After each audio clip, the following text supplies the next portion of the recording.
Memori thinks about how he needs to call out the name of the skill he wants to use, but the Soul Eater doesn't allow him enough time, so he doesn't know how he can beat it. The wall behind the Soul Eater suddenly breaks, and Memori thinks it's the monster that rules the ruins, so it means it's the last enemy he needs to face before he can escape. The Soul Eater starts to puke, and it turns into monsters, but Memori is shocked because they have human faces.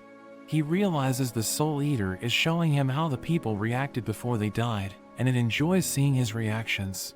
He paralyzes them, but as he's about to use his poison skill, he stops himself, because he can't use such an awful skill on something that looks human. The Soul Eater makes even more monsters, because it enjoys seeing him suffer, but Memori suddenly paralyzes it, and he notes that the Soul Eater was at its happiest, which made it lower its guard, saying its overconfidence was its downfall. As Memori kills the Soul Eater, the souls of everyone it killed appear in front of him, and they thank him for defeating the monster, asking him to help them get revenge on Vicious. Memori puts the gem in the door and he finally gets out of the ruins.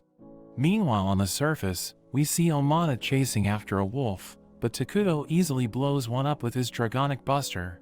A girl named Kabato struggles with hunting, but another girl named Asagi predicts their class is going to fall apart, because everyone has a big ego, and to make matters worse, they were all assigned ranks. She notes that people are grouping up, and she wants Kabato to join her. She knows Kabato is only rank D, so she can't expect to be in Takuto's group. She tells Kabato to carefully decide who she wants to be with, because after defeating the Demon Emperor and returning to their world, their achievements might change their status, so if she doesn't choose wisely, she might struggle to find a place where she belongs. But before she can join their group, Asagi notes she hasn't cleared the test that Vicious gave them, so they bring out a small monster that's chained up, and she tells Kabato to kill it. Kabato hesitates at first, but seeing she has no other choice, she stabs it with her sword, but she starts to cry, as she remembers the time Memori saved a stray cat.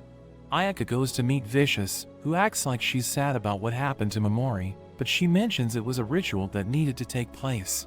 She tells Ayaka that while she was knocked out, the rest of the heroes were given a test to see if they can kill a monster, and the ones who failed the test were disqualified.